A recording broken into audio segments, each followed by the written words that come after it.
Videos تو میں نے اس سے پہلے بہت ساری بنا چکا ہوں، لیکن آج کی ویڈیو نہ صرف آپ کا فائدہ کرے گی بلکہ یہ آپ کے رشتہ داروں کا، آپ کے اپنوں کا، آپ کے چاہنے والوں کا بھی فائدہ کرے گی۔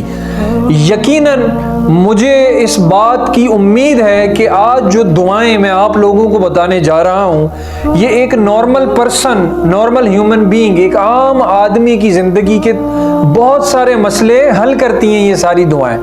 تو آپ سب احباب سے یہ گزارش ہے کہ یہ دعائیں خود بھی پڑھیں، ان کو سنیں، دوسروں کے ساتھ شیئر کریں، کیا پتہ کسی ایک بندے کا مسئلہ بھی حل ہو گیا آپ کی اور میری شیئرنگ سے، تو اللہ ہم سے راضی ہو جائے گا۔ بسم اللہ الرحمن الرحیم۔ السلام علیکم ورحمۃ اللہ وبرکاتہ۔ رب اشرح لی صدری ویسر لی امری واحلل عقدۃ من لسانی یفقہوا قولی ربی زدنی علما۔ اے اللہ میرے علم میں اضافہ فرما۔ اگر آپ لوگ یہ چاہتے ہیں کہ آپ کی اولاد صالح ہو، نیک ہو، پرہیزگار ہو، تو آپ اس دعا کا ورد کثرت سے کریں، صبح و شام کریں۔ ربی حب لی من لدنک ذریات طیبات انک سمیع الدعاء۔ اور ایک اور دعا، ربی لا تذرنی فردا وانت خیر الوارثین۔ اگر آپ یہ چاہتے ہو کہ آپ اور آپ کی اولاد نماز کی پابند رہے تو یہ دعا کثرت سے پڑھیں۔ اور ربی جعلنی مقیم الصلاۃ ومن ذریتی ربنا وتقبل دعا۔ اگر آپ کسی بہت بڑی مشکل میں گرفتار ہو، بہت زیادہ دماغی تناؤ کا شکار ہو، ڈپریشن، انزائٹی، اسٹریس، ذہنی دباؤ، جد و جہد کر رہے ہو، محنت کر رہے ہو مگر پھل نہیں مل پا رہا ہے، تو یہ دعا صبح و شام پڑھو۔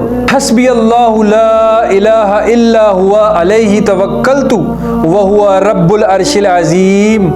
اگر آپ یہ چاہتے ہیں کہ شیطان آپ سے ہمیشہ دور رہے تو جناب صبح و شام اس دعا کا ورد کیجیے۔ ربی اعوذ بک من ہمزات الشیاطین واعوذ بک ربی ان یحضرون۔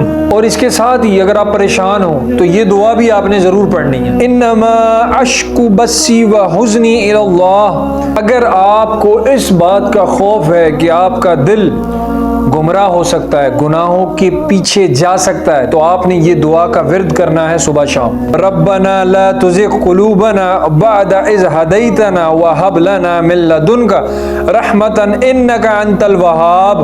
اگر آپ کسی اچھے گھر کی تلاش میں ہیں تو آپ نے اس دعا کا ورد صبح و شام کرنا ہے۔ ربی انزلنی منزلا مبارکا وانت خیر المنزلین۔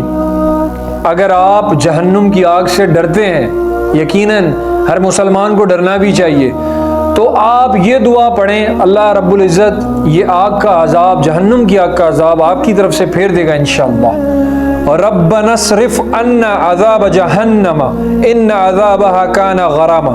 یہ تمام دعائیں قرآن المجید، قرآن حکیم سے ثابت ہیں۔ اللہ رب العزت سے یہ دعا ہے کہ ہم نے جو کچھ سنا اللہ رب العزت اس کو پڑھنے کی توفیق عطا فرمائے۔ وآخر الدعوانا ان الحمد للہ رب العالمین۔